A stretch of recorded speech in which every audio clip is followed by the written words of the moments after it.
We done it. Everybody, welcome back to Halifax 57 Rescue Show, and appreciate you tuning in. And with me now is my main man, Scott Knox, doing the rebuild of the airframe in Ontario. I'm out here in Alberta.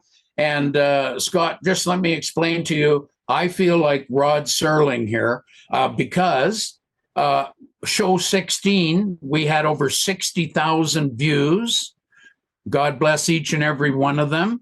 And now show 17 and show 18, they're all very popular. We've got thousands of subscribers, tons of viewers. And I feel like this is the Twilight Zone, and I'm Rod Serling because I haven't figured it out. But somebody out there likes me, buddy. And yeah, it's the algorithm, man. It's all about the algorithm. Well, yeah. And you and I, we got a tiger by the tail, so let's keep rolling, baby. And I wanted to welcome you back. I know you've been busy with business and family concerns, and you're going to have lots of goodies for us to talk about.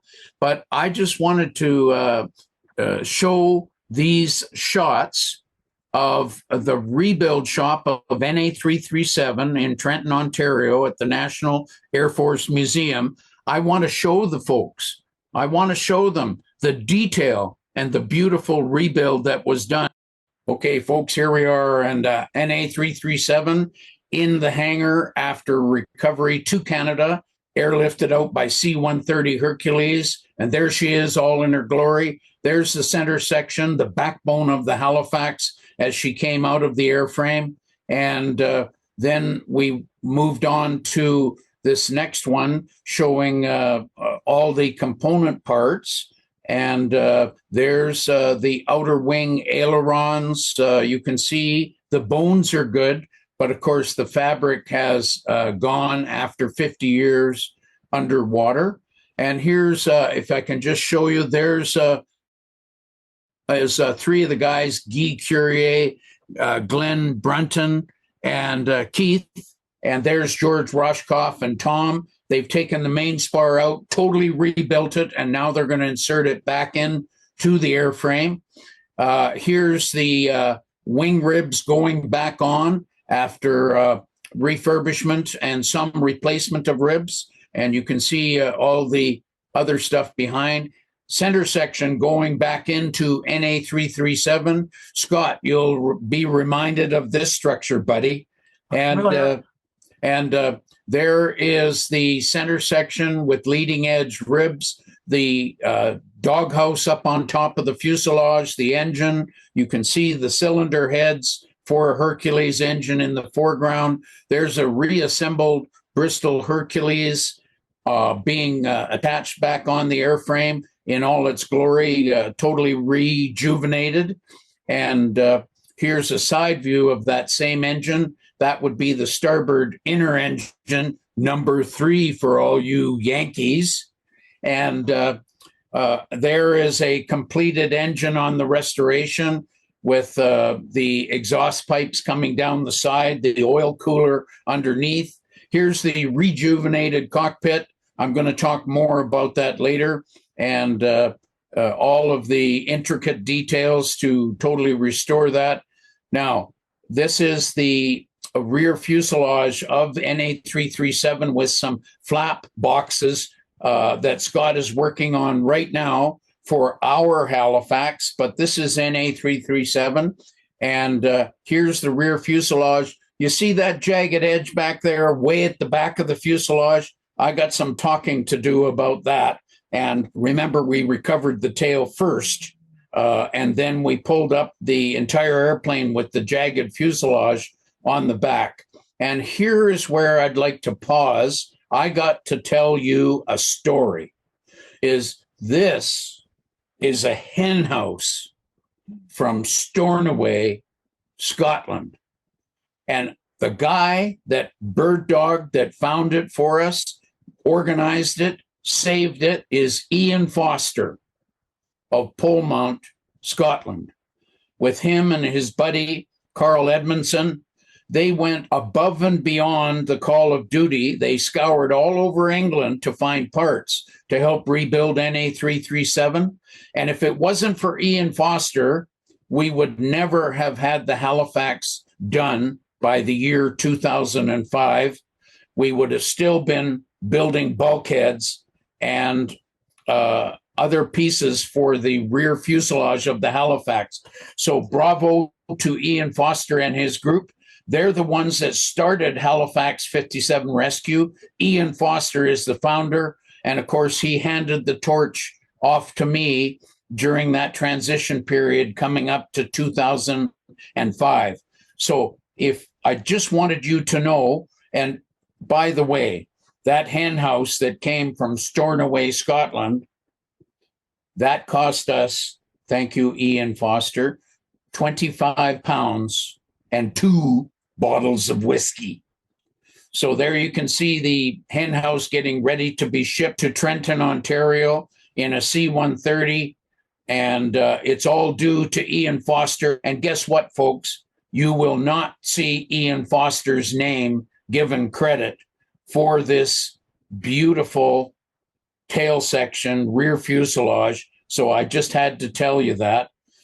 Oh, this is the best gift I ever got. This is at the 2005 ceremony. The guy on the right is Skip Rutledge, nose art mechanic of 420 Squadron, and he replicated his nose art, Fangs of Fire, and gave it to me as a thank you. Here's the cockpit, totally busted up from the recovery, and they're getting ready to totally rebuild the cockpit section. This is the before picture, and you'll see this next photo of the nose section after it had been taken apart. This is the center section and the outer wing panel being attached to the inner wings. And so you can see how it's a giant jigsaw puzzle. She's going back together. There's the cockpit starting to be put back together. The throttle quadrant has been totally rebuilt, all corrosion cleaned, painted, and installed back in. A lot to go on the cockpit, but you see the detail work. This is not cosmetic, folks. This is dynamite rebuilds. And there's the nose section, finally, totally rebuilt, a brand new aluminum. And one of the guys is working on the lower section there. And but that total nose rebuild was done at Trenton, and they were able to get that all done. There's a wingtip on the very outer edge of the wing. There is Keith working on the wingtip, rebuilding it. One of them was badly damaged in the ditching of the airplane. So these are all the detail works. And there's the final glory, 2005. There are Bomber Command veterans we could find that flew the Halifax, and the rebuild crew did such a beautiful job. And there she is in all her glory today in the brand new building. So, folks, this is the tip of the iceberg. I just wanted to whet your appetite. We're going to show you everything and all the men that made that bomber fly, the project fly, and we'll give you the inside story on all of that. So, Scott will get a report from you. Welcome back. I know you've been super busy with your business and your family concerns, so welcome back. And I'm looking at that photo behind Scott. That's a beautiful photo of the center section at a production factory in 1944. And you see, folks, you see all that trailing edge wing and all that stuff. So, Scott, you can fill us in, buddy, on all that. And we're glad to have you back for this particular show. But please tell us what you've got cooking out there in Ontario for the airframe and the other goodies you've got. So take her away, buddy. Yeah, well, just to talk about those photos for a second. No, that's a really good little insight into the upcoming shows with more detail. and people love the detail. They love technical aspects. Propeller heads like us love to see aircraft being rebuilt and brought back to life. Wonderful. Good batch of photos there.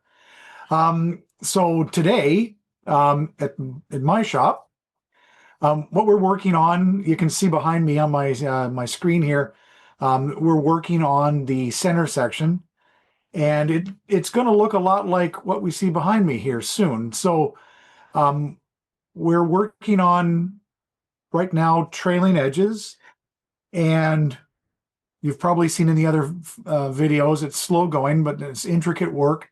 We're almost at the point where we're going to be skinning the trailing edges. We're also working on the flaps in the center section. So I did up a series of CAD drawings, and the most important thing right now is trying to figure out how I'm going to build the jig or the fixture to hold the flap while I put it all back together again. There's 60 or 70 parts in this flap alone. So trying to hold this thing, I mean, I can't put it in my lap. So we have to build a jig or a fixture to hold this thing while you put it together. That's going to be a real chore. Well, you know what I would say, Scott, is if somebody offers you 1,000-piece jigsaw puzzle and puts it in front of you at the kitchen table, you just say, why would I want to do such a simple thing as that? Because what you're doing is way beyond a 1,000-piece puzzle. Is you got to get her back and you got to do her right. Yeah. We want things to look right and to look true. Probably that's one of the most important things, is keeping things straight and true. You don't want to look at this and see it all wonky. So that's we want to try to do the same level of accuracy and precision as close as we can to what they did in the plant. Yeah. And so that's what we're working on. Soon I'm gonna bolt the two sections. There's starboard and port. Put both sections of the main plane together, and I think that'll be a pretty impressive piece of construction. We'll be doing that in the next few weeks. Great. And, Scott, if we're looking at your image, and folks, you can see the center section back there. You see the piece of fuselage that's sticking out of Scott's head? That's called a doghouse. And you know what? I'm very akin to that doghouse, because if I do something dumb around the house, Mary Lou puts me in a doghouse. So I really like that shape, and I'm used to the doghouse. So anyways, that's a human interest story. Okay, now we're going to show you NA337 coming together, and it partially assembled and going into its brand new display building. And you got to understand, unless these guys had finished the airframe when they were ready to move it, we were totally stuck and stopped. And they did a beautiful job at Trenton. They were able to move it out of the small rebuild shop into the huge building to do the final assembly. But folks, you got to see this. We captured it all over the years, 1997 to the year 2005.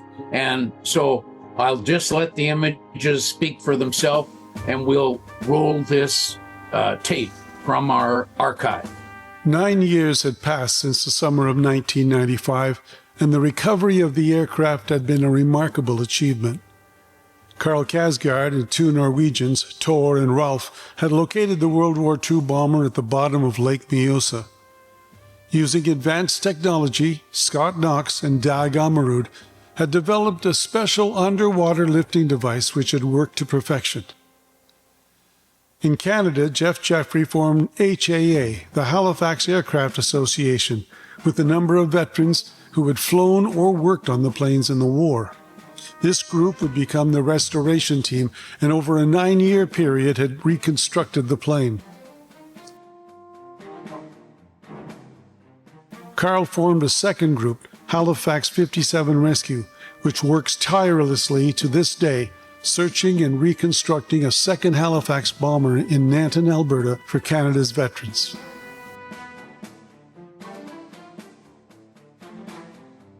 But now it was 2004, and the Aviation Museum at RCAF Trenton, Ontario had expanded, and Halifax NA337 was being moved to its new hangar on the base. It would take more time, but the veterans and volunteers would not be denied, and this new building was about to become the permanent home of Halifax Aircraft NA337.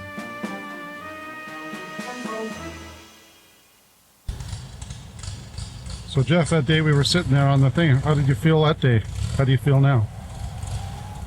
I have tears in my heart, tears in my eyes, Jim. It's just an amazing thing to see what's happened now after all these years. It's 9 years now. Remember I told Elaine it would be 2 years. We've lost friends since then, but tremendous volunteer crew who spent hundreds of hours restoring the aircraft. Just an amazing thing. And all the members who have supplied the financial requirements to do the job, over $1 million. And over 250,000 hours of volunteer work. It's stunning. Over 250,000 hours? 1,000 hours. That's incredible. There's one fellow here who has kept track of his hours, and he spent over 10,000 hours himself. We done it. Congratulations. We done it. It's absolutely fantastic. It's 8-9 years of whatever. And I guess getting home and opening up that bottle of Dom Perignon that somebody gave me in 1995, it's going to be a present. Did you think it would take this long? 10 years is what we planned. We're a wee bit early. We're not finished yet. How important is this airplane to you? Like rating. The airplane is, I guess, the medium that draws all the really important things, which is the people around. We had thousands and thousands and thousands of visitors. Those that served with the Halifax and those that were family and friends of Halifax. How much work was involved in putting it together to this level? We did a count about a month ago. It came up to 330,000 man hours. And that's a lot of guys here now with over 10,000 hours each. How many people is that? Well, we've got a little over 200, but only about 55 that are still active. And the completion date, when do you think that'll be? Whatever they complete the building will probably be about 8 or 9 months after they finish the building. We need a little bit of time inside. Once the roof is on and the heat is on and the air can go into that building and we paint it, it'll be there. I don't ever want to finish it. I like what's going on right now. So how do you feel about today? It's rather exciting. It's the beginning. We just look forward to the museum being completed so that our Halifax will have its super home for everybody to see and visit. And they'll be able to come in and touch it and have that feeling. So many of the veterans.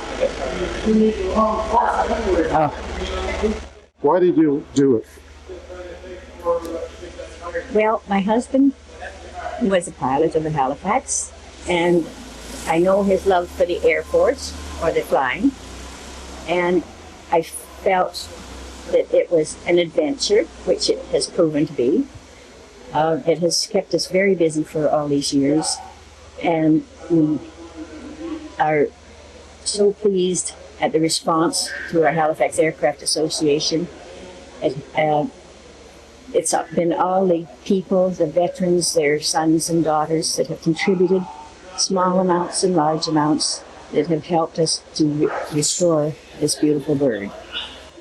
How does Jeff feel about it? Like you know an inside, he's not here right now, so how does he feel about it?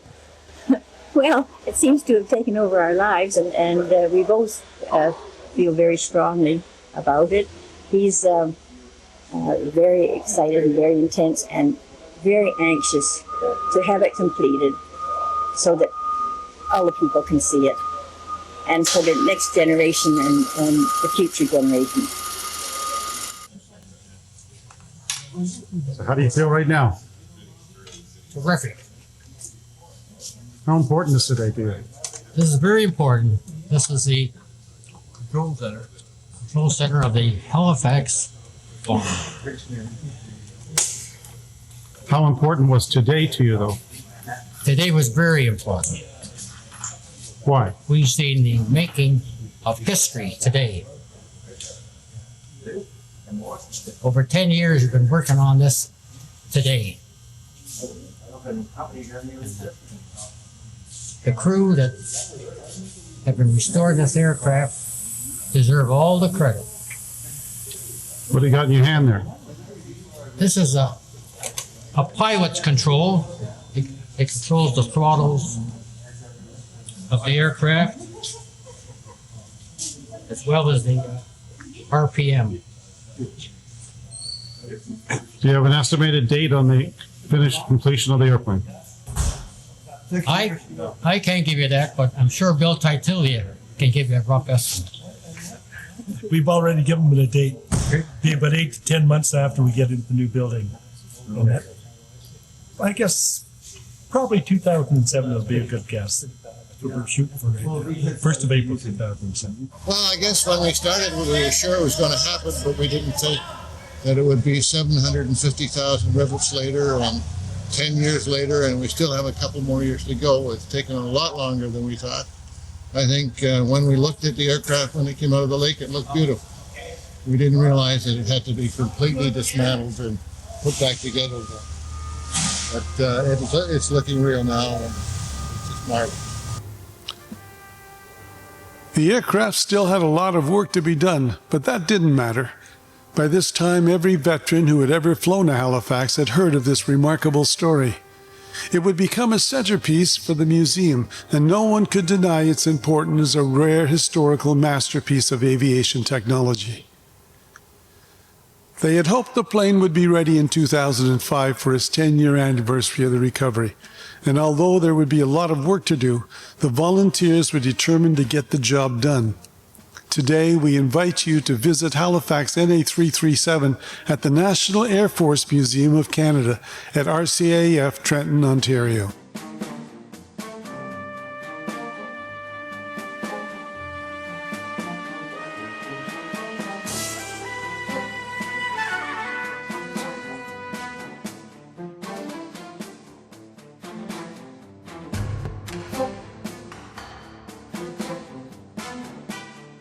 So there you have it. We're showing you more of these goodies and treasures and all of our activities.